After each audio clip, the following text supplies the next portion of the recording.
The Warlock Imp was the 19th most dangerous NPC in vanilla WoW, back when Blizzard used to track and publish those stats. Apparently, Blizzard also included player pets in that list, so I assume the reason it made the top 20 was solely because of Warlocks PvPing normally with an Imp out. The Imp was, and still is, the first pet Warlocks obtain when leveling up. Today, you just start off with the Imp at level 1.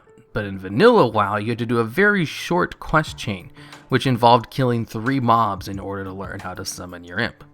Your Imp was also the only Warlock pet for a long time that did not cost a soul shard to summon. In the Imp's first form, it knew 4 abilities: Firebolt, Fire Shield, Phase Shift, and Blood Pack. Firebolt was the only thing the Imp could really use to fight with. Imps do not attack in melee, at all. So if you have Firebolt turned off of autocast, the Imp will just stand around and do nothing, even if told to attack. The ability Fire Shield was like a Thorns effect that the Imp would autocast on the Warlock if hit in melee, which would cause damage to the attacker every time you were hit, and lasted for a few minutes. You could also have your Imp cast the buff onto other party members as well, but the shield's damage did not stack with Thorns. Blizzard really didn't want people to stack Thorns effects in early WoW for some reason, since none of the Thorn-like effects stacked. The shield was also given a fire resist buff in addition to the Thorns effect later on, and the entire ability was removed from Imps in Cataclysm. The ability Phase Shift essentially made the Imp unattackable while it was active, and lasted until the Imp attacked something. Your Imp was basically invulnerable while the buff was up, which was neat, I guess, if you didn't want a rogue to open up on your Imp in PvP or something, or if you were really afraid your Imp might die and didn't want to lose the Blood Pack buff. Since it broke as soon as the Imp attacked or was hit by AoE, its uses were pretty limited. It's a neat ability lore-wise though, seeing as the Imp partially exists in the Twisty Nether and are playing at the same time while it's active. If demons could attack while in this phase, they'd be literally unstoppable, but it breaks with combat and can't be cast in combat, so it wasn't an escape option. I guess that's why it was removed from Imps in Cataclysm. Now, Blood Pack, the final Imp ability from vanilla, was a health buff similar to a priest's power word Fortitude, but better if Warlocks took the right talents for it. Throughout all of its life as a buff, it basically just gave more health in one way or another. It was also removed from the game 2 times. It was first removed in the middle of Mist of Pandaria, then added back in Warlords of Draenor, with an added effect of increasing the Warlock's health by an additional amount that it gave the raid, as well as a 10% more healing buff.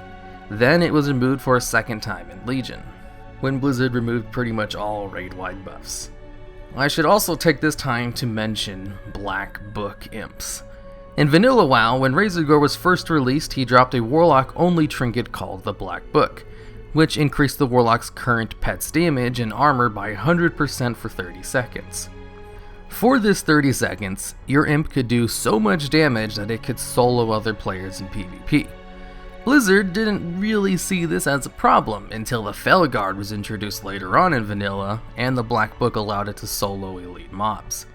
Blizzard then nerfed the book to only provide a minor damage buff instead of 100% extra damage and armor. In Cataclysm, Imps were given 2 new abilities to replace Fire Shield and Phase Shift. The first one being Flee. Flee is basically a mini PvP trinket for Imps, and removes all stuns and bonds from the Imp and has them run back to the Warlock Master quickly, all on a pretty short cooldown. This was most likely replacement for Phase Shift as a more useful survivability spell, seeing as it can actually be used in combat. The other was Singe Magic. This spell allowed the Imp to purge one harmful magical effect from its master, and will autocast the spell if the Warlock is put under a magical effect CC. In some expansions, a Warlock could cast this spell if they sacrifice their Imp with their Grimoire sacrifice talent, even if they were CC'd. It missed when Dispel was changed for all healers to dispel all effects on their targets, rather than only one. Singe Magic stayed the same, only dispelling one magic effect instead of all of them. In Legion, there is an honor talent that demonology warlocks can take, which allows your imp to use an upgraded version of the spell to work like a healer's dispel and remove all magical effects from the target, rather than the standard one, at the cost of a little bit of damage to the player. In Mists, imps were given a new ability called Cauterized Master. Nothing was taken away from imps to get this ability. Imps were just given a 5th ability randomly in Mists, as Blood Pack wasn't taken away from imps until later on in the same expansion. So for a while, imps had 5 abilities. Now, the spell itself did a little bit of damage to the warlock up front, and then put a hot on them, which would heal them for about 10% of their health. The amount of damage you would take from Cauterize is extremely small. Some sources saying it's about 1.2% of whatever your maximum health is. So it's not really a thing to worry about if you're using it just for its heal. The damage is basically there for flavor. It could also be used tactically to break out of CCs though, if you're in something that breaks on any kind of damage. After all, even if the damage is minor, it is still damage, and can be a free CC breaker for certain types of CC. From Mists to Warlords of Draenor, Warlocks could take a talent to summon a Fel Imp instead of the standard Imp. This Imp had mostly the same abilities as its normal counterpart, but with 2 differences. The first being its basic attack, which was simply called Fel Bolt rather than Fire Bolt. Also, it had an upgraded version of Singe Magic called Seer Magic, which worked like a mini Mass Dispel, in that it would remove a magic effect from up to 3 allies within 15 yards of the person it was cast on, rather than just one effect like the normal Imp version. In Legion, Imps were given a 1 Soul Shard summoning condition instead of mana. This is the first and only time the Imp has cost something other than just mana to be summoned normally, as it was traditionally the easy to summon demon that Warlocks had. Even back when Warlocks had to farm Soul Shards and carry them around in their bags to do everything, Imps were the only one which simply costed mana to bring out normally.